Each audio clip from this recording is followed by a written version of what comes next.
sleet struck Elizabeth Stuart's face in thin, stinging lines as she walked beside the laundry cart at dawn, one hand on the swaying rail and the other clamped around Lady Harbury's parcel case, because if the silk inside was marked, she would pay for it in missed meals by week's end.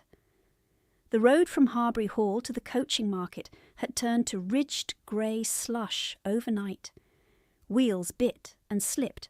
Horses snorted steam. Her hem drank filth to the knee. The driver did not look at her when the cart jolted hard enough to throw her shoulder against wet wood. "Keep pace," he said. "If you lag, you carry it alone." She kept pace. Men rode past in dark coats and polished boots, faces half hidden in mourning scarves. Their eyes crossed her once, then drifted away. She knew the look, a glance that measured utility, not person, a servant girl in old wool, a moving post to avoid. One gentleman stared at her mouth, then at the parcel case, then at the road, and adjusted his gloves as though he had touched soot merely by seeing her. Two women under a shared umbrella waited for a chaise at the crossroads. One whispered, not softly enough, "That is the Harbury dependent, the plain one." Plain. The word landed cleanly. It always did. Yet their gaze returned to her when she passed, as if they had been surprised by the shape of her face and were annoyed with themselves for noticing. Her hair was dark, even under sleet, heavy and straight where damp had loosened the pins. Her eyes looked too large in the cold, watchful in a pale face made thinner by sparse suppers. Men and women alike looked twice, then corrected the error by hardening their expression. The second look never brought mercy. Her shoes had been her mother's walking shoes once, remade twice and still too narrow through the toe. Wet leather shrank around her feet with each mile. By the time the first coaching in came into view, both heels had opened again where old skin had barely sealed. She felt each step as a brief, hot cut. She did not limp. Limping invited comment, and comment travelled back to Lady Harbury faster than carts. She had eaten half a crust before dawn, saved from yesterday and hidden in the loose brick beside the scullery door. The bread had tasted of smoke and stone dust. She had swallowed quickly, hearing the kitchen maid stir behind the partition, fearing discovery more than hunger. Now her stomach folded in slow, cramped turns as the smell of fried onions drifted from the inn-yard and men leaned over trenches she would never touch. Hunger had dimensions. Morning hunger was hollow, noon hunger was sharp. Night hunger was a kind of ringing in her ears that made words arrive late. Lady Harbury preferred that ring. The punishment in that house had never required raised voices. Lady Harbury had learned a quieter arithmetic. One plate removed, one errand doubled, one shawl withheld in rain.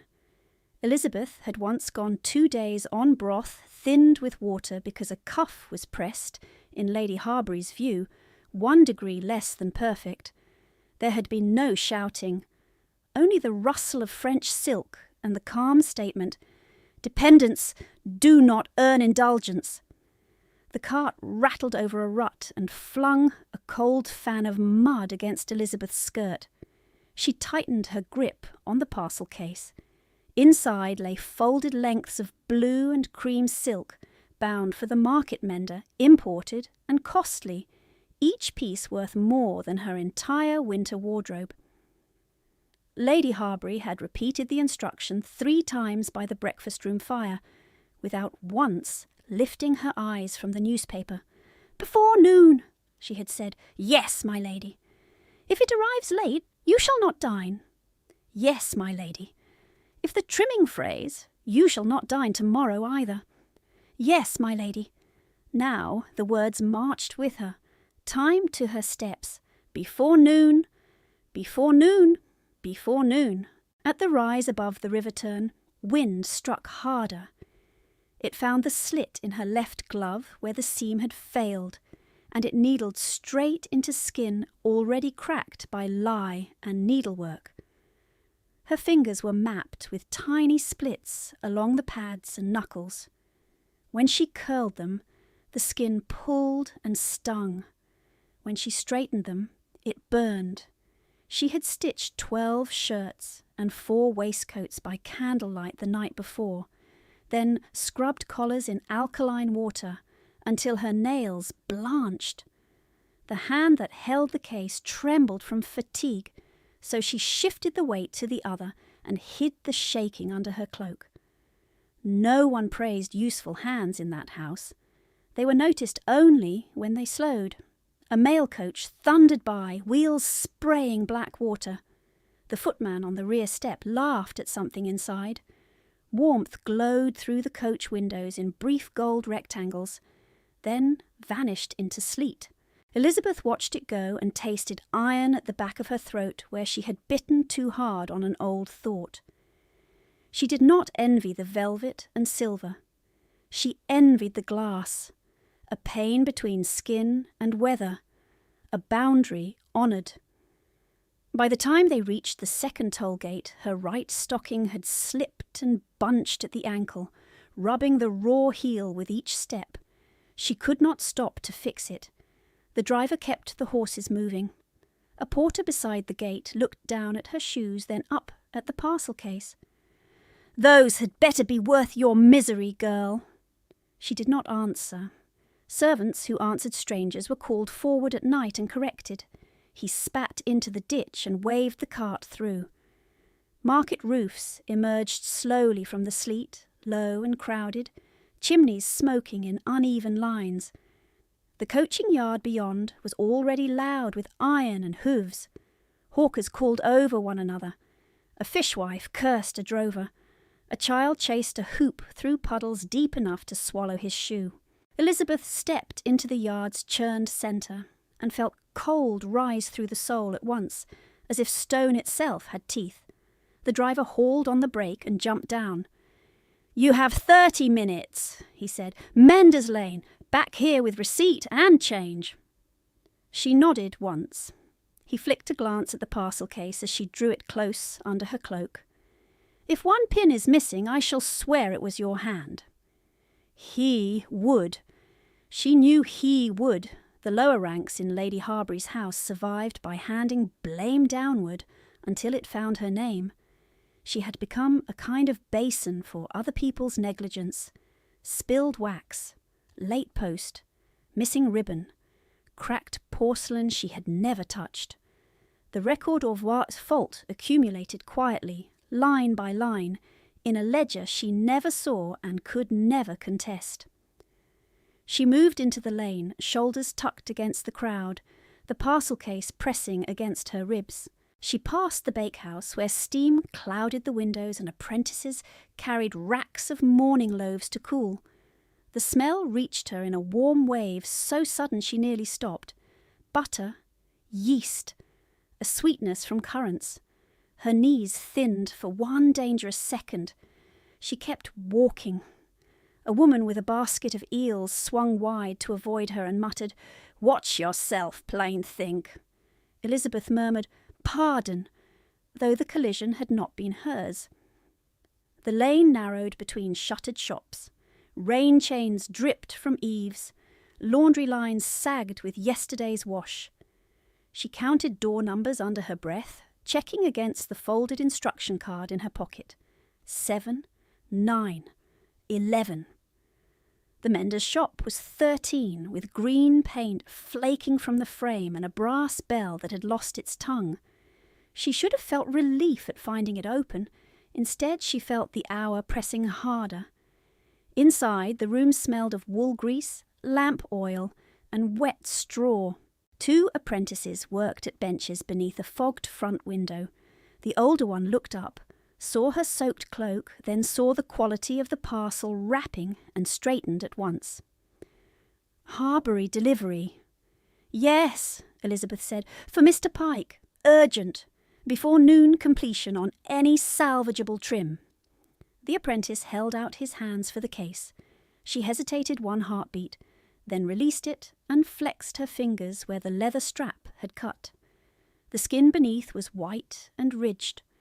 She folded both hands together quickly to hide them. "Receipt?" he asked. She produced Lady Harbury's token seal and the written order, careful not to smear the ink with rain. He checked both, marked the ledger, tore a narrow strip and passed it across. "Wait there! Mr. Pike will inspect." There was no fire lit in the waiting corner, only a broken chair and a stack of bundled remnants tied with twine. She remained standing. Wet cloth clung to her calves. Water from her cloak pooled on the worn boards and traced a line toward the threshold. She did not dare ring the hem. If she appeared idle, the apprentices might report it. Reports became stories. Stories became penalties. While she waited, the shop door opened twice more. A curate brought a torn sleeve and was served before her. A groom delivered 6 hunting shirts and joked with the apprentices until they laughed. No one offered Elizabeth a stool. No one asked if she had come far. At last Mr. Pike emerged from the back room, spectacles low on his nose, fingers chalked with tailor's soap. He glanced at the opened parcel and gave a short sound of approval. "Fine weave," he said. "Harbury still spends, then?" Elizabeth kept her voice neutral. "My lady requests speed. My lady requests many things." He scratched a mark beside the order number. "Come back at the 11th bell for fitting ribbon count. Not before. I do not hurry for panic." She swallowed the first response and chose the second. "If I return after noon, my meal is withheld." He looked at her then, properly, from wet hem to cracked knuckles. The look was brief and unreadable. "You may stand in my doorway until the bell," he said. "Out of the rain at least. Do not touch the displays." "Thank you, sir." She stepped to the threshold and held there, half in, half out, while market noise rolled around her in waves. The bell in the church tower beyond the square marked the quarter. She had less than an hour to wait, collect, and cross back before Lady Harbury's table was laid. Her feet throbbed in alternating pulses. Her stomach tightened again. Sleet softened to rain, then sharpened once more as wind shifted from the east. She watched people pass and kept her face still. A child in a red cap pointed at her and asked his mother, "Is she ill?" "Hush," the mother said. "She is only poor." "Only." The word joined plain and dependent, and settled where such words always settled, in the quiet place she kept for pain that could not be shown. She stood in wet shoes and held her spine straight, as her father had taught her when she was small, and watching officers enter his shop with mud on their boots and gold on their shoulders. "Needles do not respect rank," he had said, guiding her hand through thick wool under candlelight. "Stitch true anyway." Rain tapped the lintel. Horses screamed once in the distant yard, then settled. The church bell marked another quarter. Elizabeth rubbed her numb thumb against her forefinger and felt the ridges where skin had split and healed and split again.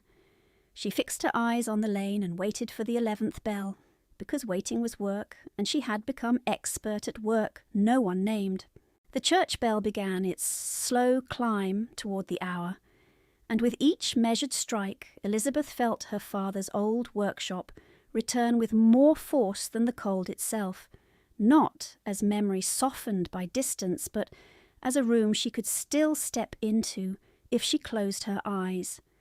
She could still see the narrow windows filmed with winter breath, the wool bales stacked to the joists, the brass shears resting open on the cutting table like a patient instrument waiting for command. Captain Hales had once stood where she stood now, rain steaming from his greatcoat before the stove, while her father pinned a torn seam, and said without looking up, "My daughter's hand is steadier than mine this morning, Captain. sit still and permit her to prove it. She had been 12, all elbows and caution, her hair too heavy for the ribbon that held it, terrified of ruining government cloth that smelled of horse and smoke and iron rain. Her father had bent close, his voice low enough for her alone. Find the strain point first. Cloth tells the truth where men do not. She had found it then, the weak place beneath the arm where movement ate thread, and she had learned to set the needle on the slant, so the reinforcement vanished into the original weave. Stuart lock-stitch, he called it with mock ceremony, though the method had come from his own father in a camp, long before she was born. He had tapped her knuckles with the blunt end of the needle when she rushed.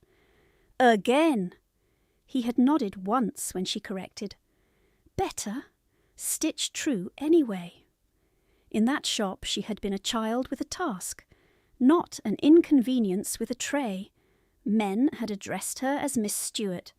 They had removed muddy boots at the threshold because her mother kept the floorboards scrubbed and would not have filth carried over her rugs. Her mother had hummed while she measured braid, a low hymn that steadied the room as surely as the stove. There had been evenings with lamp oil warming in the glass, soup thick with barley, her father reading aloud from a borrowed volume while Elizabeth marked button placements on card scraps. She had known hunger then only as the brief pang before supper. She had known cold as weather, not discipline. Standing now in Pike's doorway with rain crawling down her collar, she understood with a kind of hard clarity that grief had not taken those years from her. People had. Signatures had. Decisions made in drawing rooms where no one asked her to sit had taken them, and the loss sat in her body as practically as the ache in her heels, a pressure under every breath that grew worse when she smelled wool oil or heard shears bite cloth. A cart clattered past the lane mouth, and the noise folded into another sound she had never managed to forget, the muffled cough that had shaken her father's chest in the final week, wet and stubborn, while the physician counted unpaid visits and refused to return without settlement. Her mother had died in January, candle smoke and lavender water, and a fever that burned through every remedy the apothecary dared propose, and by March the black ribbon was still tied to their knocker when creditors began arriving in pairs. By April her father had signed what the solicitor called a prudent arrangement, though prudence had looked like surrender written in clean ink. Lady Harbury was a widow with ready funds and social standing, distantly connected through Elizabeth's mother's branch. She had offered to stabilise the household, manage the books, and protect the business until debts were retired. She had entered first as a benefactress, speaking in tones of concern, gloved hands folded, perfume light as rose water over starch. Elizabeth had watched from the hallway, while two men in broadcloth witnessed signatures at the dining table where her mother had once sorted mending. Her father's hand had trembled on the final page. Temporary, he had told Elizabeth that night, looking older than his years in the shallow light. Until I am on my feet, until orders improve. Orders had not improved. Fever returned with autumn fog and settled deep. By the second week of November he could no longer stand through a fitting without gripping the table edge, and Lady Harbury had taken over correspondence, then keys, then accounts. When he died before Christmas, the mourning cloth had barely been hung before she informed Elizabeth, with administrative calm, that guardianship provisions in the remarriage contract placed the estate and all associated assets under her authority until Elizabeth's majority and suitable settlement. The words had fallen in sequence, legal and bloodless, while Elizabeth stood with funeral pins still in her sleeve and mud on her hem from the churchyard. "You will be practical," Lady Harbury had said. "Sentiment does not satisfy debt."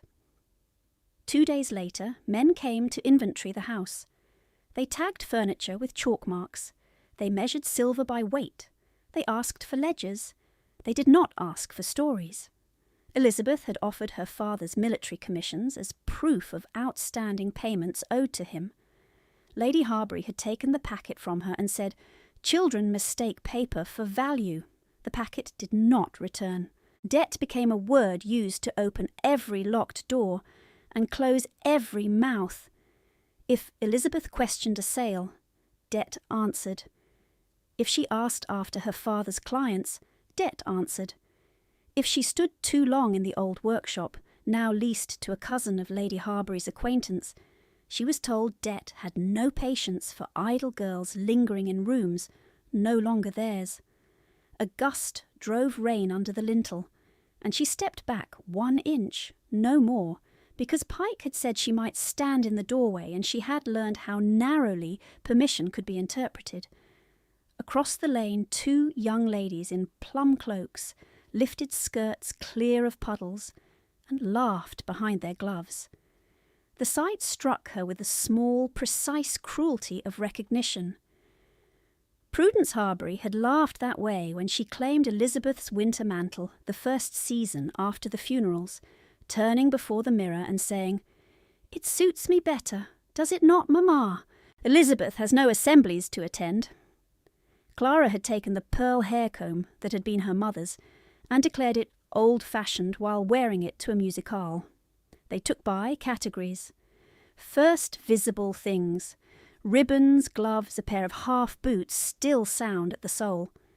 Then useful things.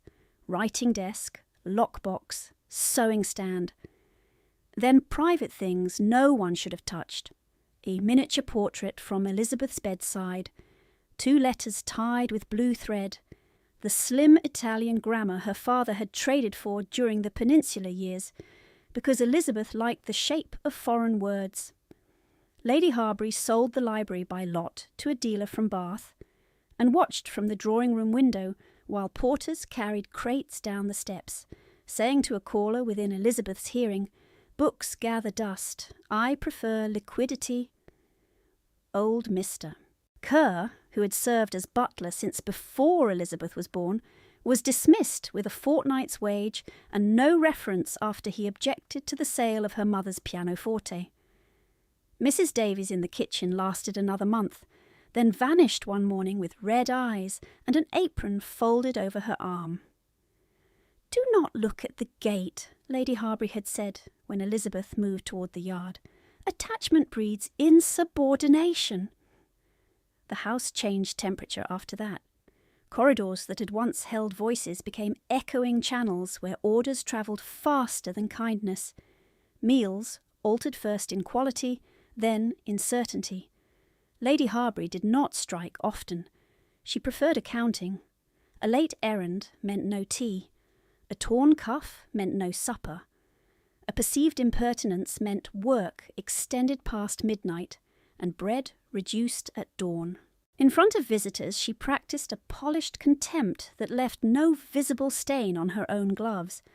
"My dependent has useful fingers," she would say, turning Elizabeth by the shoulder, as if presenting a cabinet curiosity.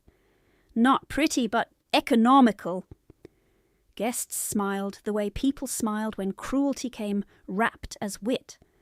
Elizabeth stood with tray balanced and eyes lowered and counted breaths until the room moved on. Once, when she answered too precisely about a household bill, in the presence of a magistrate's wife, Lady Harbury corrected her in the passage with a backhanded cuff to the cheekbone so swift it left more surprise than pain, then said in a conversational tone, "Dependence requires gratitude, not opinion." The bruise faded yellow within days. The lesson did not. By the first spring after her father's death, Elizabeth's old room had been given to Prudence for morning light, and Elizabeth was moved to the attic workroom beneath the eaves, where frost rimed the inside of the panes. The lock on the outside was explained as protection for stored fabrics. It turned only from the corridor. The 11th bell finally sounded. one heavy note rolling over the roofs and dropping into the lane like a command she could obey, and Mr. Pike appeared from the back with Lady Harbury's parcel rewrapped and bound in fresh tape, a receipt tucked under the cord, ribbon counts annotated in his cramped hand. "There," he said, not unkindly. "On time if you run." She accepted the bundle with both hands, feeling the drag on her split skin, and he watched her fingers close around it. "You work cloth," he said. It was not a question. She kept her eyes on the receipt. "I do what I am given, sir." He gave a short breath that might have been impatience, might have been pity-denied expression. "Your seam on that sample cuff last month held against strain better than my apprentice's. If you ever come with your own custom, I pay by quality." The offer was small and dangerous, a door no wider than a needle eye. She folded it away where she folded all forbidden things. "Thank you, Mr. Pike."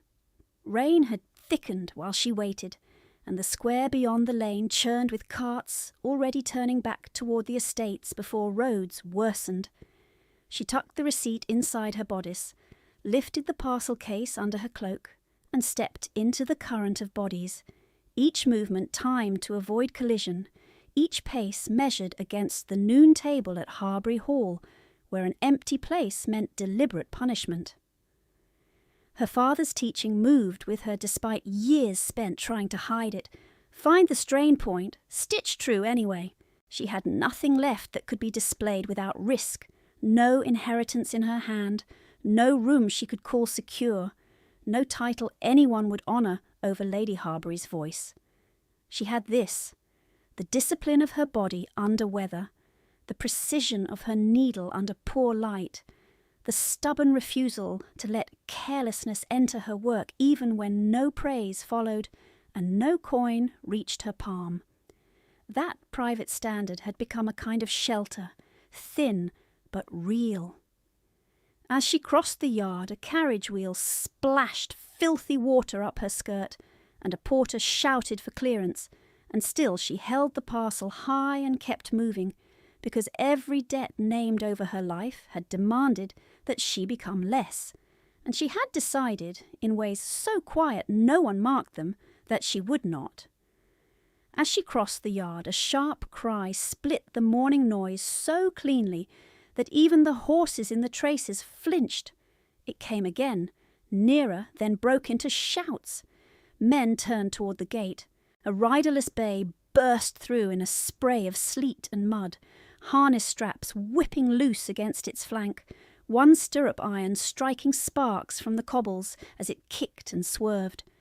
The carriage horses nearest the pump reared against their bits, and a wagon wheel lurched sideways into a stack of crates. Someone yelled for a rope. Someone else yelled for everyone to clear the centre. Elizabeth had just enough time to tuck Lady Harbury's parcel case against her chest before the bay crashed past her shoulder and slammed into a post hard enough to make the iron ring sing. A stable boy in blue livery slipped in the churned mud, fell backward, and vanished beneath the lip of a wheel rut as a cart rolled half a turn toward him.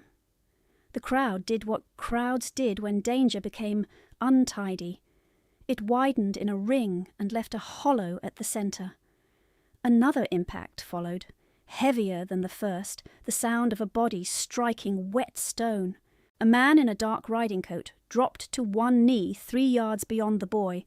One gloved hand braced on the ground, the other clamped to his side where wool had torn open along the seam. The innkeeper shouted, "Back, all of you, back!" while a footman in Harbury colours caught Elizabeth's sleeve and hissed into her ear, "Move! Deliveries first. Her ladyship counts every minute." She shook him off without looking at him. The boy tried to push up and failed, his head knocking the cobble once with a dull, sick sound, and Elizabeth was already moving, parcel forgotten, skirts dragging cold filth as she dropped to her knees in the middle of the yard. Mud soaked through at once. She hooked both hands under the boy's shoulders and pulled hard, sliding him clear of the wheel rut as the cart settled with a groan inches from where his leg had been. He was younger than she thought at first glance, perhaps 10, face pale under grime, lashes clumped with sleet. His cap had rolled away toward the drain. He made a thin, stunned sound when she shifted him and tried to turn onto his side. "Do not move quickly," she said, her voice steady because his needed to be. "Look at me! Stay with me!" He blinked at her without focus. A trickle of rain ran from his hairline into his left eye. She stripped off her wet shawl, folded it twice and pressed it against his brow where skin had split shallowly at the edge. Not deep, not mortal. She catalogued it the way her father had taught her to read torn cloth, finding strain points first. Around them boots pounded, curses cracked through the yard, and no one knelt. The Harbury footman seized her upper arm again. "Are you deaf? The silk—" She twisted free so sharply his fingers slipped. "Carry it yourself," she said, and pointed with her chin toward the parcel case she had dropped beside the pump trough. His mouth opened in outrage, but a new shout swallowed him. The man who had fallen was on his feet now, tall enough to throw shadow even in sleet, broad shoulders held rigid under soaked black wool. Blood had darkened one side of his coat near the torn flank panel, not pouring, only steady, as if each breath reopened the cloth. He took one measured step toward the bay, spoke one low word to the groom struggling at the bridle, and the horse stilled as though a gate had shut inside it. Command travelled in his voice like iron through timber. He turned then, and Elizabeth saw the signet on his right hand as he stripped off his glove to check the tear at his side. A raven worked in dark enamel over a ducal crest she had seen once on a wax seal before Lady Harbury locked the letter away. Ravenscar. The Duke of Ravenscar stood in the mud with rain running off his jaw and looked directly at the servant girl kneeling with his stable boy's head in her lap. He closed the distance in 4 strides, boots striking water from the stones.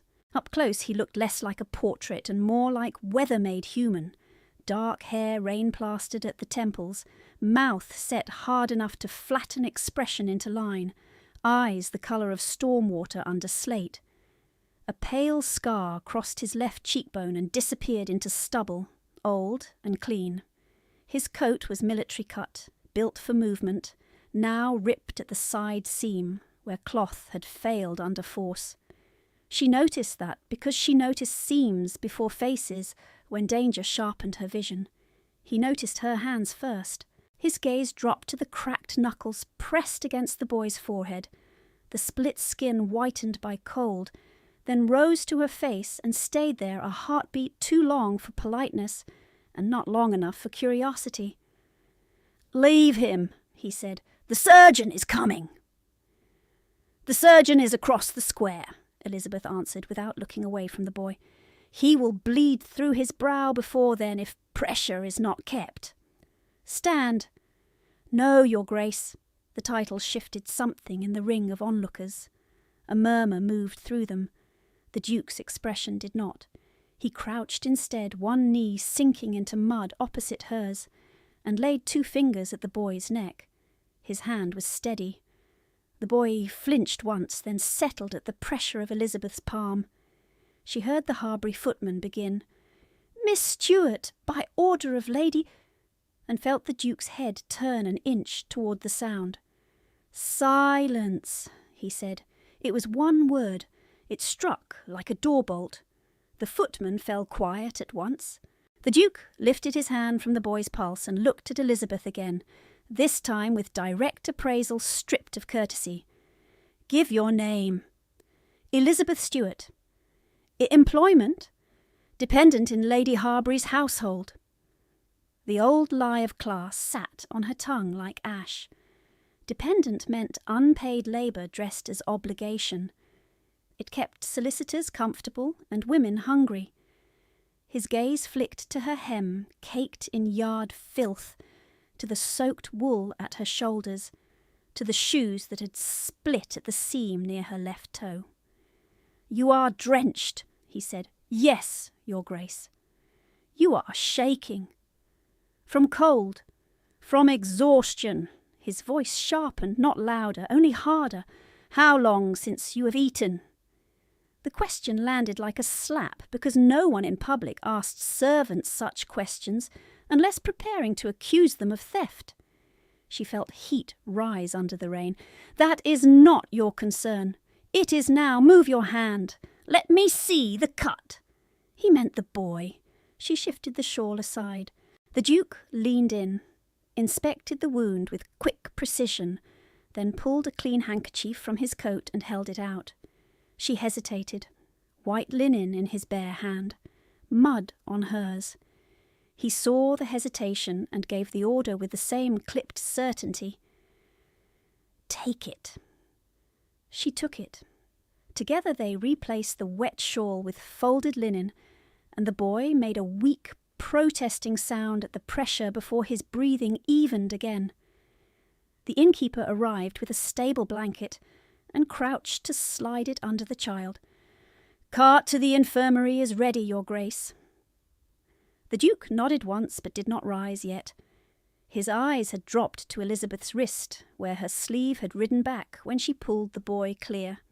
Faint, yellowing bruises ringed the narrow bones above her glove line, old marks half hidden by chafed wool. Before she could pull the sleeve down, his hand closed around her forearm, firm and cool through wet cloth, and turned her wrist into the grey light. The yard seemed to quiet around that small movement. "These," he said, and his thumb brushed the ridged callus at the base of her finger, then the split skin along her knuckle, "are needle wounds." His gaze shifted to the fading marks at her wrist. "These are not." She tried to tug free. His hold tightened by 1 degree, enough to stop, not enough to hurt. People were watching. Her pulse struck hard against the place where his fingers rested. "Release me, Your Grace." "Answer!" Her throat constricted. The old rules rose by reflex. Say nothing that can be repeated. Deny what cannot be denied. Survive the day, survive the next. The Duke waited, without blinking. Rain gathered on the line of his jaw and fell to the mud between them. Behind him, 2 grooms lifted the boy carefully onto the waiting cart. The child's hand found Elizabeth's sleeve for 1 frightened second. She squeezed his fingers and let go. "Clumsy stairs," she said at last, each word formal and flat. "A latch struck my arm." "Liar." The word was quiet. It cut more cleanly than any shout. He released her wrist only to take her hand outright, turning it palm up. The calloused pads, the tiny puncture scars, the fresh thread cuts near the thumb. His mouth hardened, not in disgust, in recognition. "You work cloth under poor light," he said. "Long hours, repetitive strain." Her hand trembled once in his, involuntary, betraying fatigue she had hidden all morning. "You are not clumsy, Miss Stewart," he said. "You are managed." The sentence landed with terrible accuracy, not beaten openly, not starved to death, managed, reduced by ledger and timing and polite language until endurance looked like consent. For a moment she could not speak. Wind drove sleet sideways through the yard and needled the wet skin at her throat. The Duke stood in it without flinching, coat darkening where blood still spread slowly through torn wool at his side. She found her voice by force. "Your Grace mistakes household discipline for drama." "Do I?" And not a question, a statement waiting. The Harbury footman had edged closer again, emboldened by the pause. "Miss Stewart, we must leave now. Her ladyship expects the receipt." He reached for her elbow. The Duke straightened to full height in one motion and stepped between them.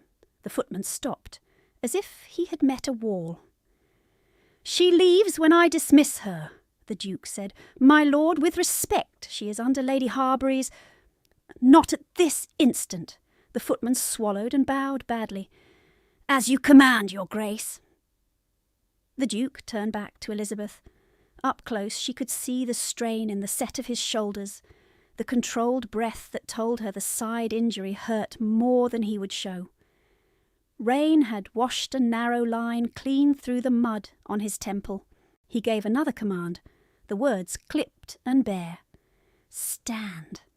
She stood, slower now that cold had begun to settle hard in her knees. He did not offer his hand again. He watched to make certain she was steady, then gestured toward the inn steps, where the surgeon's assistant had appeared with satchel and bandages. "You will report what happened to the boy," he said. "Then you will wait." "I cannot wait." "You can. Lady Harbury will dock my meal and lock me out of the workroom." His eyes sharpened at that, the winter colour darkening. "How old are you?" 22. "Then she has no right to lock anything that is yours." A bitter, almost laughless breath escaped her before she could stop it. "Rights and rooms do not always meet, your grace." For the first time his mouth shifted. Not quite a smile, only the faintest acknowledgement that he had heard more than the words. He looked down at the parcel case by the pump, then back at her soaked skirt and shaking hands. "Give the receipt to my man," he said. "He will send it with a mounted courier to Harbury Hall. You will not walk back in this weather." "That is not a favour I may accept." "It was not offered as a favour." She lifted her chin. "Then as what?" His answer came at once. "As instruction." The yard bell rang for noon, heavy and final, while rain hammered the cobbles, and the Duke of Ravenscar held her gaze as if he expected obedience and honesty in equal measure. The noon bell still shuddered in the stones when Elizabeth lowered her gaze first, not in surrender but in calculation, because defiance had a cost she already knew by weight and measure and hunger. "As you instruct, your grace," she said. He gave one short nod, then turned to a waiting groom. "Take the Harbury parcel. Receipt to be delivered by hand. Say, Miss Stewart was delayed by my order." He looked back at Elizabeth. "Come." She followed him across the yard through ruts of brown water and trampled straw. Men drew aside without being told. The surgeon's assistant held the infirmary door open, his expression caught between impatience and alarm, and the Duke entered without breaking stride. Elizabeth passed through after him, carrying the wet shawl she had used as a compress, her fingers cramped around its edge. The room smelled of carbolic spirits, damp wool, and old smoke. A narrow iron stove clicked in the corner. The boy lay on a pallet beneath 2 folded blankets, lashes dark against skin too pale for comfort. Someone had cleaned the mud from his cheek. A faint scrape showed at his temple, where her shawl had first pressed. His breathing came quick but even. The surgeon arrived moments later, hat still on, gloves half buttoned, and stopped short when he saw Elizabeth at the bedside. "You again," he said. "Stand clear, girl." "She was first to him," the Duke said. The surgeon's tone altered at once. "Of course, your grace." He set down his case, snapped open polished instruments, and bent over the boy. "Name?" a stable hand by the door answered. "Thomas Reed, sir. Called Tom." "Age?" 10. The surgeon pressed 2 fingers to the child's wrist, then lifted an eyelid and watched the pupil draw narrow in the lamplight. "Tom," he said, louder, "can you hear me?" The boy stirred. His lips moved without sound. Elizabeth leaned close. "Tom, it is Elizabeth. You are in shelter now. Keep your eyes open for me." His gaze found hers in fragments, then steadied. "Horse," he whispered, voice scraped raw. Bran kicked loose. "I know." She kept her hand light at his shoulder, anchoring, not restraining. "You did well to hold as long as you did." The surgeon made a doubtful noise. He did not hold anything. He was thrown by panic and poor footing. He was dragged one pace by the rein and let go before the wheel, Elizabeth said quietly. He chose correctly. The surgeon gave her a brisk, irritated glance that said servants should not contribute to medical judgments.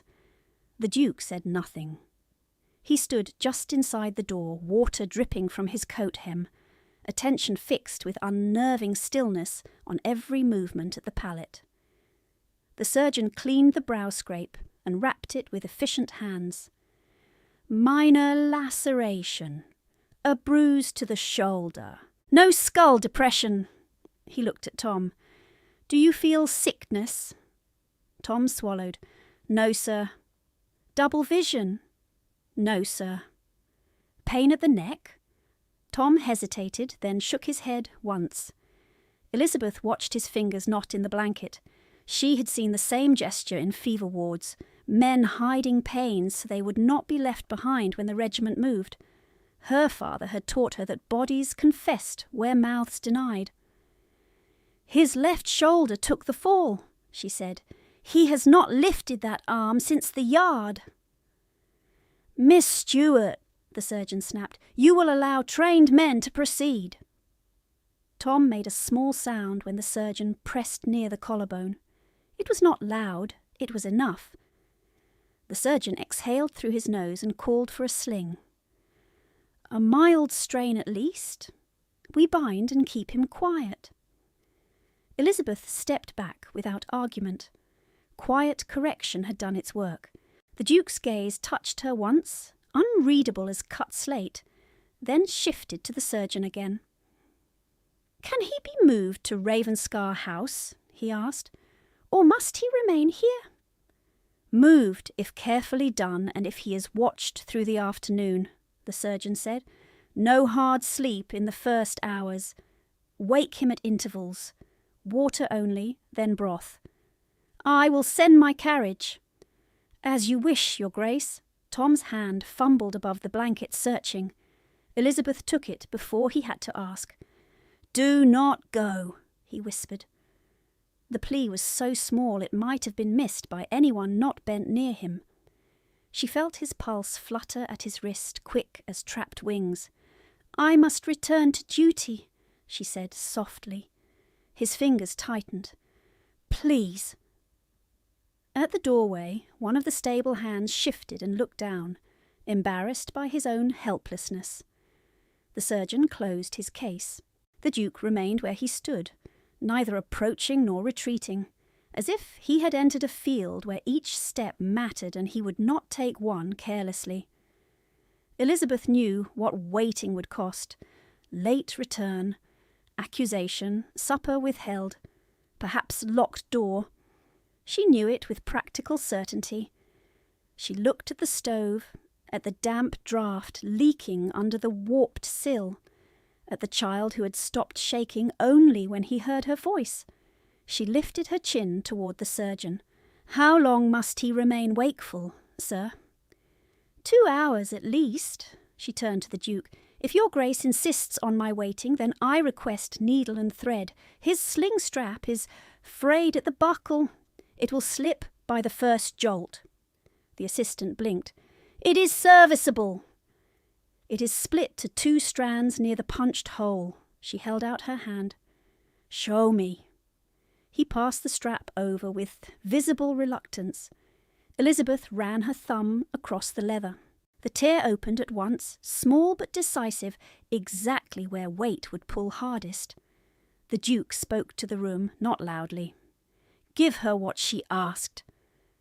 An apprentice fetched a housewife kit from a shelf, coarse linen thread, 2 needles, dull scissors. Elizabeth sat on the stool by the bed and tested the needle point against her thumb, too blunt. She chose the second, better. She threaded by touch, then by sight when the lamplight steadied. Her wet skirts clung to her calves. Her knuckles had begun to stiffen in the cold. She set the first stitch through leather and drew it tight. Not running stitch, she murmured, mostly to Tom, who watched with dazed concentration. That peels, Cross-lock! See!" She laid the second pass through the first, anchoring the strain point. Now it can pull without splitting. Tom's breathing slowed as she worked. Children trusted rhythms long before explanations. Needle in, draw through, set back, draw through. The motion occupied his eyes and fear loosened by degrees from his shoulders. Outside, a cart rolled over cobbles with a hollow rumble. Rain tapped the glass, steadier now, less violent than the sleet. By the time the first quarter afternoon sounded from the church tower, Elizabeth had reinforced both sling loops and reseated the buckle tongue with a doubled seam that sat flat to the leather. She tested the finish strap with both hands. It held. The surgeon returned from washing and inspected the work with reluctant respect. "That will do." "It will hold to Ravenscar and back," Elizabeth said. "We are not sending him back today," the Duke said. The words landed as a statement, not debate. Tom's fingers loosened around hers. The surgeon adjusted the sling and wrapped Tom's shoulder. "Wake him every 15 minutes until the second hour. If he vomits or loses speech, send at once." "I will handle it," the Duke said. The surgeon hesitated, then bowed. "Very good, Your Grace." When he left, the room exhaled into quieter sounds. Stove ticks, rain, Tom's breath, the small scratch of Elizabeth wringing water from her shawl into a basin. She folded the cloth and laid it by the heat to dry enough for reuse. Waste had become a moral offence in her life. She could not watch usable wool rot beside a fire. "Drink," she told Tom, lifting a cup to his mouth. Small sips. He obeyed. From the doorway, the Duke said, "You issue orders as if born to it." She didn't look up. "I issue what keeps people upright." His boots crossed the boards once, then stopped near the foot of the bed. She felt his presence as surely as heat from the stove, controlled and heavy. When she finally raised her eyes, he had removed his torn glove and was studying the repaired sling, then her hands. "Where did you learn that stitch?" he asked. "My father." She tucked the needle back into the kit. "Regimental tailor. Name?" "Jonathan Stewart." A brief pause passed across his face, almost imperceptible. "Stewart of the 15th Light Dragoons." "Yes, Your Grace. He mended winter coats in the Northern Campaign." The Duke's voice remained even, but something in it roughened at the edge. "My brother rode with that column." Elizabeth had known many officers by rank and sleeve, few by family. She kept her answer careful. "Then your household knew my father's work." He looked at her a long moment, then at the crude needle she had set down. "And now you patch stable straps in coaching inns. Cloth does not choose its room." His mouth shifted, not warmth exactly, but recognition. "No, people do." Tom's stirred brow furrowing. Elizabeth touched his sleeve until the lines smoothed. "Stay awake with me," she said. "Tell me Brand's markings." "White star," he whispered. "One sock, left rear." "Good. And his grain measure at dawn?" 2 scoops oats. 1 bran mash when rain comes." "Good." She kept him speaking in simple increments. Horses, harness order, names of the hounds, the count of stable stalls. Each answer pulled him further from panic and kept him from slipping into heavy sleep too soon. The Duke listened in silence. Twice a footman appeared at the threshold with questions. Twice the Duke dismissed him with a glance before the man had finished. At the half-hour, Elizabeth checked Tom's pupils again, one then the other, using the lamp flame cupped by her hand. Equal response. Better colour at the mouth. She adjusted the blanket and looked toward the window, calculating without meaning to. If she left now and walked fast, she might reach Harbury Hall before the 3rd bell. If the roads held. She rose from the stool. "Your Grace, he is steadier. The house nurse may continue." Tom caught her skirt with his good hand. "Please." She looked down at him, then at the Duke. "He will sleep if no one speaks to him." "I can speak," the Duke said. Tom's fingers did not release. Elizabeth swallowed once. Her stomach had begun to fold inward with hunger, a hard hollow under her ribs that made her hands faintly light. She pushed it aside. "Then sit where he can see you," she said to the Duke. "At his right side. Do not question him too quickly. Count with him instead." The Duke's jaw set, not in refusal, in concentration. He took the chair she vacated and sat with military precision, broad frame contained in furniture too small for him. Tom's gaze tracked the movement and fixed on him, uncertain. The Duke held out his uninjured hand. "Thomas!" Tom reached, tentative. "Count the tack pegs in the west stall," the Duke said. "6," Tom whispered. "Again." "6. Again." The rhythm caught.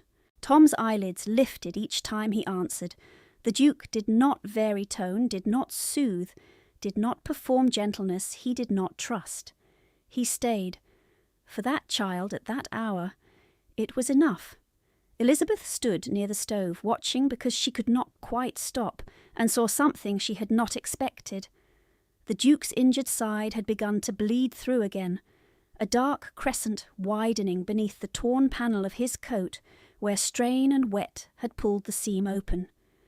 "Your Grace," she said quietly. He did not look away from Tom. "What?" "Your coat. I am aware. Not the cloth. The wound beneath. Sit back." "No." The refusal came by instinct. She recognized it. Pride used as splint.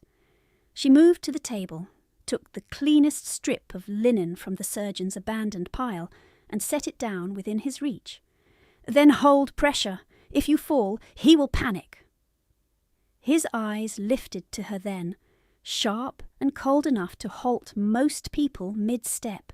She held his gaze and did not retreat. "You are giving me orders again, Miss Stuart." "Yes, Your Grace." A beat of silence passed. Then he took the linen and pressed it to his side without comment. By the second hour after noon, Tom could answer full sentences without drifting. Colour had returned to his face. The Ravenscar carriage arrived with 2 grooms and a maid from the house infirmary, a square-shouldered woman named Martha, who entered, assessed, and immediately respected the chart Elizabeth had kept in her head. 15-minute waking? Martha asked. "Yes," Elizabeth said. "No nausea. Mild shoulder strain left side. Sling reinforced." Martha checked the strap, tugged once, and gave a brief nod. "Well done." The acknowledgement hit Elizabeth more sharply than she expected. Praise had become so rare that even this spare professional approval felt unfamiliar against her skin. The transfer to carriage was done with care, blanket wrapped, sling supported. Tom reached for Elizabeth one last time as the grooms lifted him. "Will you come to Ravenscar?" he asked. She opened her mouth, then closed it. She had no permission to go anywhere except where Lady Harbury's errands sent her. The Duke answered for her. "Not today." Tom's face fell. "Today," the Duke added, eyes still on Elizabeth, "Miss Stuart has already done what was required of 3 men." Tom gave a weak, satisfied nod and let himself be carried out. When the room emptied, silence settled hard and immediate. The stove clicked. Rain eased to a thin patter. Mud dried in dark flakes on the floorboards where boots had crossed and recrossed. Elizabeth gathered the used cloths, stacked the needle kit, and folded her shawl while it was still faintly damp, because she would need it on the road. The Duke remained by the chair a moment longer, then straightened. Up close, fatigue sat in the angle of his shoulders like concealed weight. "You stayed," he said. "He asked." "You still stayed," she met his gaze. "A child asked." The correction was deliberate, no favours owed, no debt to him, named aloud. His expression did not soften, yet the line of his mouth altered by a fraction, as if some inner verdict had shifted and been filed away for later use. He reached into his coat, drew out a folded card sealed with dark wax, and held it toward her. "If Lady Harbury disputes your delay," he said, "you will give her this." Elizabeth did not take it at once. "What is it?" "My written order and witness mark." "Then she will call me a liar in finer language." "Let her," his voice turned to iron, "give her the card." She accepted it, tucking the seal inside her glove where rain could not ruin it. The wax pressed cold against her skin.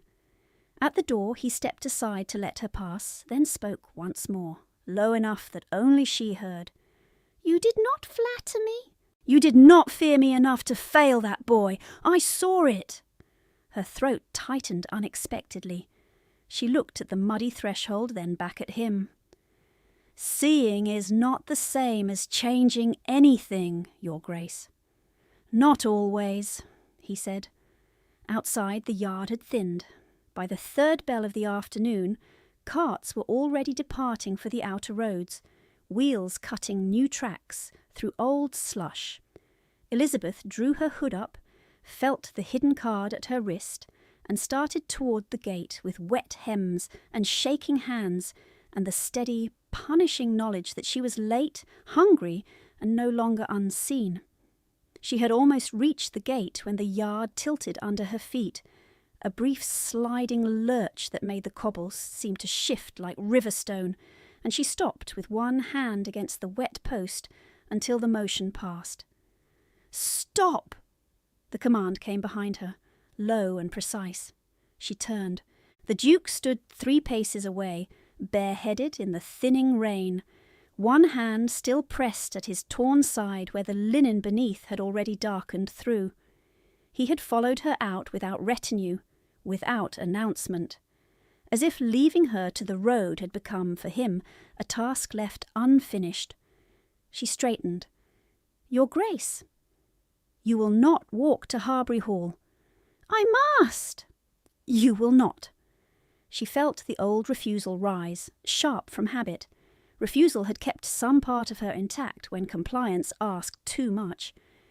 "If I do not return before dusk, Lady Harbury will bar the servants' entrance."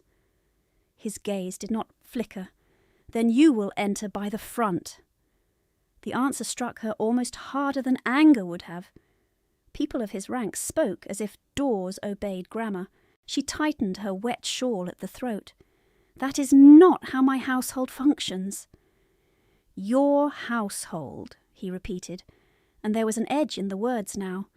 An instructive phrase for a woman denied a meal at noon. Rain slid from the brim of her hood into her lashes. She blinked it away. "You heard that in the infirmary." "I heard enough before the infirmary." His eyes moved once, quickly, over her face and hands. "You steady yourself against posts after 20 steps. You hide your right hand when pain catches.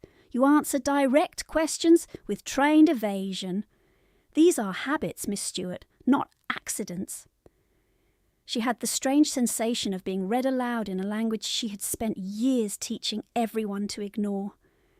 Her fingers curled against her palm, the sealed card at her glove pressed into her wrist bone like a reminder and a warning. "I thanked your Grace for the order," she said carefully.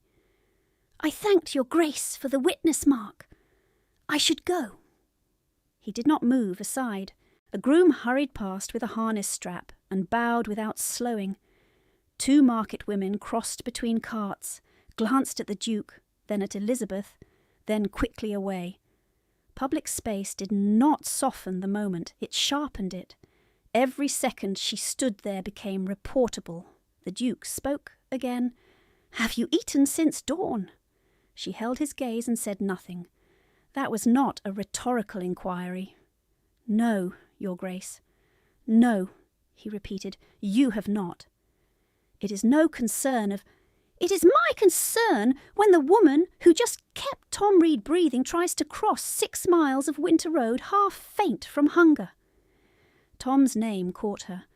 She saw again the boy's wet hair plastered to his brow, his lashes fluttering when she called him back to wakefulness, the thin sling strap cutting under strain. She made herself answer the point he had made, not the one that had startled her. "I do not require rescue. I am not offering rescue." His voice dropped another degree. "I am issuing logistics." The rain had become mist now, fine enough to float. It silvered his dark hair at the temples. He stood very still, but stillness in him was never passive. It looked like held force. "Come inside the inn," he said. "You will eat broth and bread, then you will ride." She shook her head once. "If I sit, I may not rise quickly. Delay worsens what waits." He took one step nearer. She smelled wet wool, leather iron from the blood at his side, and the faint sharpness of the spirits used in the infirmary. "Look at me." She did. "I have sent your receipt," he said. "I have sent a written order under ducal seal. If Lady Harbury contests the delay, she contests me, not you." People did not give her shelter without attaching cost to it. That law had governed her life too consistently to be dismissed in one wet yard because a powerful man spoke in an even tone. "And what is required in return?" His jaw tightened, and for the first time she saw unmistakable anger. Not the theatrical anger of drawing rooms. The colder kind directed at a structure, not a person. "Competence is not debt," he said. "You are not a coin to be exchanged." She looked away first toward the gate road where water tracked in shallow lines toward the ditch. Her throat constricted so quickly she had to swallow before words would pass. "That may be true in your house. It will be true in any room where I have authority." The sentence landed between them, stark and dangerous. Not flirtation, not comfort, a declaration of reach. She drew a breath against the tightness under her ribs. "Your grace overstates what any man can guarantee." "On the contrary," his mouth thinned. "Most men understate because it protects them from acting." A carriage rolled through the opposite arch at that moment, Ravenscar crest dark against the panel, wheels slick with road mud. The coachman reined in at sight of his master and waited. The Duke did not turn his head. He lifted one hand, 2 fingers, and the coachman remained where he was, reins steady. Elizabeth felt a tremor start at her knees and run upward. Cold, hunger, the sudden release after urgent work. Her body had tolerated all of it while there had been a child to keep awake.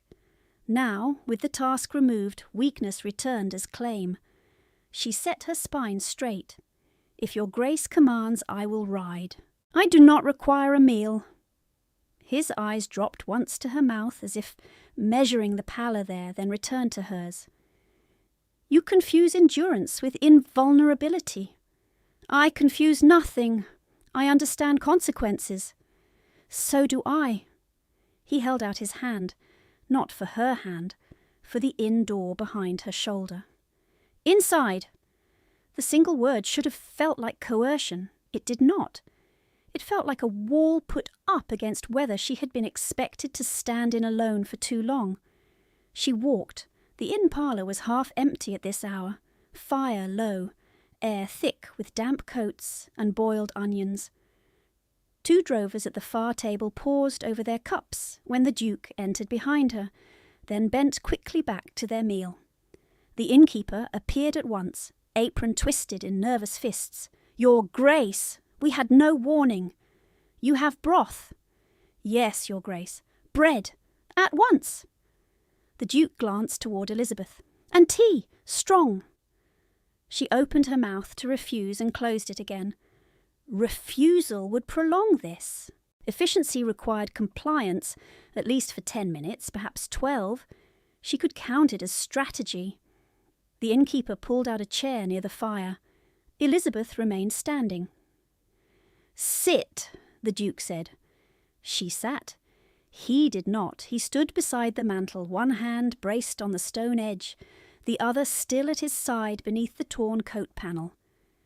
She could see now that they were in better light, how pale the skin at his temple had gone under stubble and rain. Pain had drawn his features tighter, but he gave it no language. The food arrived quickly. Broth in a chipped bowl, steam lifting. 2 thick slices of coarse bread. A pat of butter already softening. Tea black enough to stain the cup. Elizabeth stared at it for a moment longer than she meant to. "Eat," he said. She lifted the spoon. Her hand shook once. She set the spoon down, pressed her fingertips to the side of the bowl to steady them, and tried again. The first mouthful burned her tongue. Salt, onion, bone. Warmth spread outward in a line so immediate it almost hurt. She heard the Duke shift his weight, then go still again. By the time she finished half the bowl, sensation had begun to return to her fingers in pins of pain. She flexed them under the table, and saw from the corner of her eye that he had noticed even that. "You stitched the sling with a blunt needle," he said. "Yes." "You did not flinch." She almost answered with the old deflection and did not. "Flinching wastes time." His gaze held her. "Who taught you that?" "My father." He nodded once, as if adding a fact to an internal ledger already too full.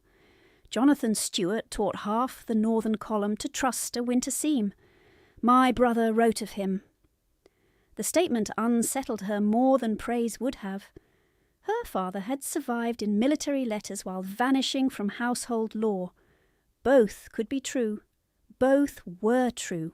She tore a piece of bread, dipped it in broth, and forced herself to eat another bite before speaking. "Letters did not settle his accounts." "No." His voice roughened briefly. "War seldom pays its quiet debts." The fire snapped. One of the drovers coughed into his sleeve. Outside, wheels ground over wet gravel, then faded. Elizabeth reached for the tea. The cup rattled once against the saucer before she steadied it. The Duke watched that too, unblinking, and something in his face shifted from command to calculation. Not of advantage, of risk. "You will not carry parcels tomorrow," he said. She looked up sharply. "Your Grace cannot direct Lady Harbury's errands. I can direct mine. A Ravenscar man will collect any garment consigned through Pike under Harbury's seal for the next fortnight. That would be remarked upon. Let it be remarked. She will suspect motive. She already suspects the existence of weather." The line was so dry it almost qualified as humour, though his expression did not change. "I am not arranging your comfort, Miss Stewart. I am reducing opportunities for your collapse on public roads." Heat rose at her throat, not from the broth. "I did not collapse." "You nearly did at the gate." She had no answer to that which did not sound like pleading or ingratitude. She chose silence and drank the tea. He remained at the mantel, shoulders squared, eyes on her, as if leaving now was not physically available to him until this task reached completion. The realization came quietly and lodged deep. He was waiting to see the bowl empty, waiting to see colour return enough that she could stand without touching the table, waiting because he had decided, without asking permission from rank or convention, that her condition had entered his field of responsibility. The thought should have frightened her. It did frighten her. It also warmed some cold, unreachable chamber she had boarded shut years ago. She finished the broth. "More?" the innkeeper asked from a careful distance. "No," the Duke said before she could answer. "Bring a wrapped loaf for travel." "That is not necessary," Elizabeth said. "It is done!" The innkeeper bobbed and vanished. Elizabeth set the spoon down with deliberate care. "Your Grace is accustomed to obedience." "Yes." "I am not." His eyes narrowed a fraction, then eased. "I had observed." The loaf arrived wrapped in cloth. The Duke took it, set it on the table beside her gloves, then reached into his coat and drew out a narrow folded paper sealed in plain wax, not crest-marked. "This goes to Mrs. Davies," he said. The name struck through her like sudden light. "Mrs. Davies! She entered service last spring at a small dower house on my eastern boundary. She is safe. She asked after you once through intermediaries. She assumed I ignored." A beat passed. "I did not." Elizabeth stared at the folded paper and did not touch it. "You knew." "I know enough to mistrust the official narrative around Harbury Hall." His mouth hardened. "Take it. Deliver when you can do so without penalty." Her fingertips hovered over the paper. Then she took it and tucked it beneath the wrapped loaf inside her satchel, separate from the ducal card, separate from everything else. Outside, the carriage horses stamped and shook rain from their manes. The Duke pushed away from the mantel and crossed to the door, then stopped as she rose, as if gauging whether her legs would hold. She stood without swaying. He gave one brief nod. "Good." In the entry he held her cloak while she drew it on, a practical movement with no flourish, yet the care in it felt almost severe, as if care were the only language he trusted less than command. At the threshold he looked down at her hands, now less white with cold, and spoke with clipped finality. "You will present the seal card if challenged. You will keep the loaf. You will send word through Pike if punishment follows this delay." She met his gaze. "Why?" The question left her before caution could stop it. Why this? Why now? Why me? He did not answer at once. Rain whispered against the eaves. Behind them the inn settled into ordinary sound, cups, footsteps, low talk. In front of them the road to Harbury stretched grey and rutted under the fading afternoon. When he spoke, his voice was quieter than she had yet heard it. "Because I was watching when others were not." The words entered her like a blade and a balm together. There would be no taking them back, no pretending later that he had acted from casual charity or momentary impulse. He had watched. He had seen. He had chosen intervention in full knowledge of consequence. He stepped down first into the rain and offered his hand to assist her into the carriage. She placed her gloved fingers in his palm and felt, beneath the leather and controlled grip, a faint tremor he had hidden from everyone else, from pain, from blood loss, from something he would never name. She climbed into the carriage and turned as the door was closed. He stood beside the wheel, coat dark with rain, one hand at his side, face lifted toward the window. He did not move away when the horses started. He remained there, fixed as stone, until distance and weather took him from sight. The carriage rocked hard through the ruts, and Elizabeth kept one hand on the strap and the other on the satchel in her lap, feeling through the cloth for each small weight that now mattered more than coin. The wrapped loaf, the plain wax note for Mrs. Davies, the Duke's sealed order against her wrist. When Harbury Hall's lamps came into view through rain, she tasted dread like metal at the back of her tongue. The front steps were lit, the front doors were open. Lady Harbury did not wait in drawing rooms when she intended punishment to be witnessed. Elizabeth descended before the footman could offer his hand. Her wet shoes slipped on the stone edge, then found grip. In the hall, silk rustled before words came. Lady Harbury stood beneath the chandelier in plum satin, pearls bright at her throat. Prudence and Clara behind her like polished echoes. On the console table lay the market receipt, already unfolded, already read. "So," Lady Harbury said, "the dependent returns in a duke's carriage." Elizabeth removed her gloves slowly, because haste looked like guilt. "The receipt arrived as promised, my lady." It arrived with a story. Lady Harbury took one step forward. Rosewater drifted ahead of her. You forced yourself into a nobleman's notice in open mud. Prudence gave a thin smile. Plain girls are inventive when hungry.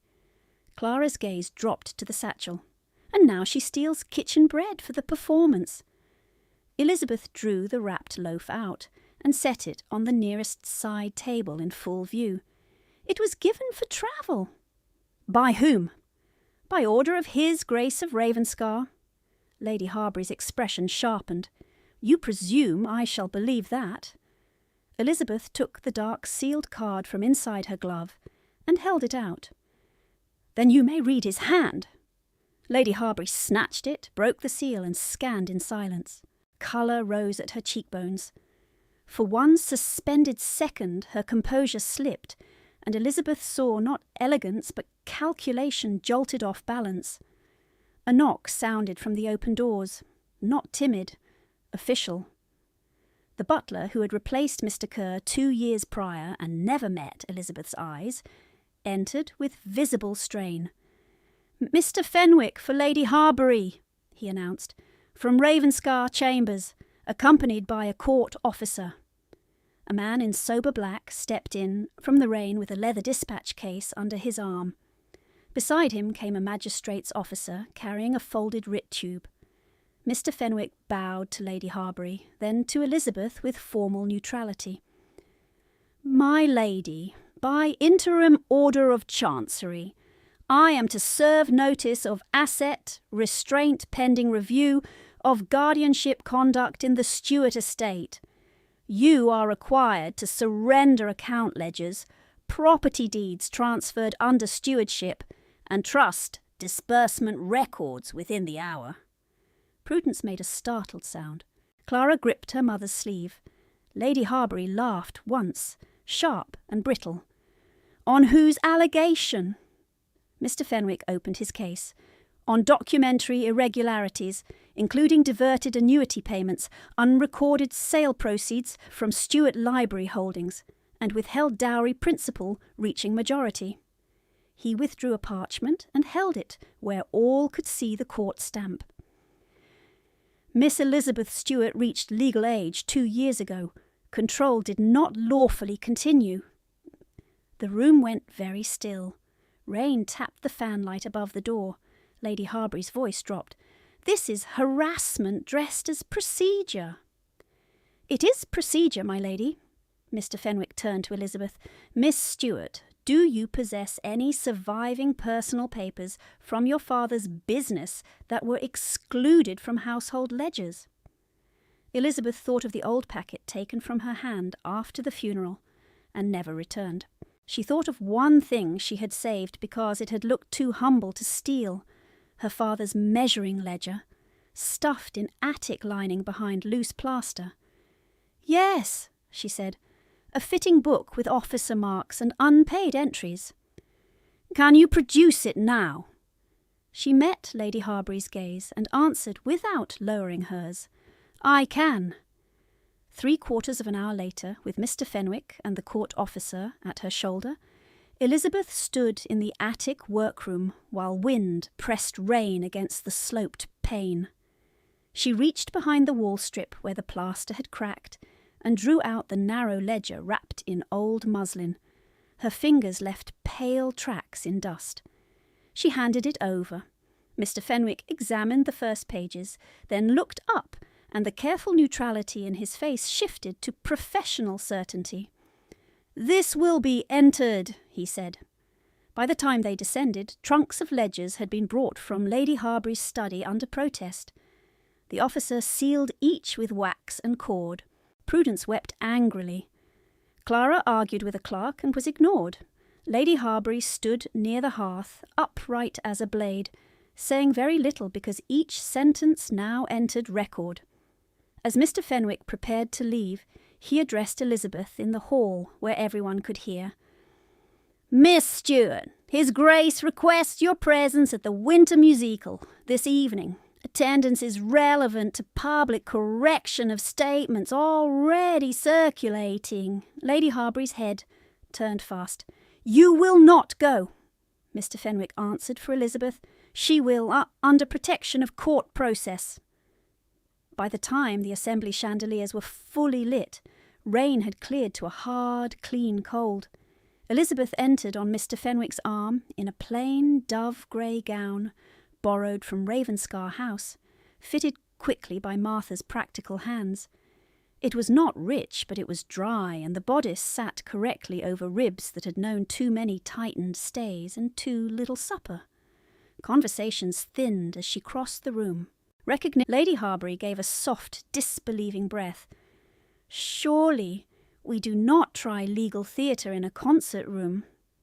Mr. Fenwick stepped forward and handed a folded copy of the interim order to the hostess, who scanned it and paled. The Duke took the paper back, then looked directly at Lady Harbury. "You accused her of theft this morning before witnesses," he said. "Correct it now." "She took what was not hers for years." The Duke extended his hand.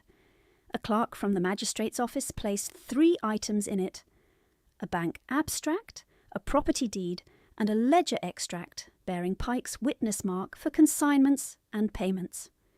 The Duke did not raise his voice. "Her dowry principal was withheld. Her father's sale proceeds were diverted. Her legal majority was ignored. These are not opinions." He laid the documents on the card table between them. "They are entries." Lady Harbury's composure cracked at the edges. "Even if there were errors, she has no standing alone." The Duke's eyes did not leave her face. "Good," he said. "I will marry her, and every stolen shilling returns by decree." The sentence struck the room into silence so complete that the quartet faltered on the next bar and stopped. No one laughed, no one moved. Public humiliation and public reversal occupied the same polished floorboards, witnessed by the same eyes. Lady Harbury opened her mouth, closed it, and turned away first. Later, when the room had resumed in strained fragments and formal bows, Elizabeth stood in the side gallery where frost patterned the tall window corners like lace. She could still hear conversation below, thin and hungry for scandal. The Duke came to stand beside her, close enough that she felt the warmth of him through wool and cold air. He did not begin with apology. He never did. "Does it hurt," he asked quietly, eyes on the glass, "to be seen only now?" She looked at his profile, the old scar, the jaw held too rigid over pain he would not name. "Yes," she said, "and no." He turned his head. "It hurts that it required a duke to make plain arithmetic credible," she said. "It does not hurt to be believed." His hand flexed once at his side, then stilled. "I should have acted sooner." "You acted when you had proof. I had enough before proof." She held his gaze. "Then we proceed without lies, Your Grace. If I marry you, it is not rescue. It is partnership. My father's house returns in my name. Old Mr. Kerr and Mrs. Davies receive pensions charged to recovered funds. No servant in either house loses meals as punishment. And if you command me, you will do it only when command is truly needed." A long beat passed. Then he inclined his head once, formal as oath. "Agreed." "Say it plainly." "Agreed, Elizabeth Stuart." By the first week of December, the Stuart house keys lay cold and heavy in Elizabeth's palm as she stood in the front passage she had not crossed as mistress since girlhood. Dust had softened every surface. The banister needed oil. The parlour curtains smelled of old storage. Yet the rooms were hers again by law, by ledger, by witness decree. Mrs. Davies waited in the kitchen with red-rimmed eyes and a flower on her sleeves, older, thinner, unmistakable. Elizabeth set the plain wax note on the table between them, unbroken. "He told me to deliver this when safe," she said. Mrs. Davies touched the seal and gave a small, unsteady laugh. "Then I shall read it now in my own kitchen, and no one shall dock me for standing still." Old Mr. Kerr arrived an hour later, hat in both hands, spine bent but voice steady when he thanked her for the pension order, mister. Fenwick had read aloud at the bank. Martha came from Ravenscar with 2 workmen and practical lists. Pike sent a parcel of needles and proper lamp wicks with an invoice marked paid. Every collected item found its destination. Every message returned with outcome. Even the wrapped travel loaf, now stale at the edge, became breadcrumbs in Mrs. Davies's pudding that evening. Nothing wasted. At dusk, Elizabeth stood in the reopened workshop while fire caught in the grate for the first time in years. The Duke entered without entourage and set his repaired coat across the cutting table between them, the Stuart lockstitch holding clean at the strain point. "No note," he said. She touched the seam with one fingertip. It was safer. It was never unremarked. He offered his hand, not as command, as choice. She placed her hand in his, and when they left the workshop together and crossed into lamplight, every door in the house stood open.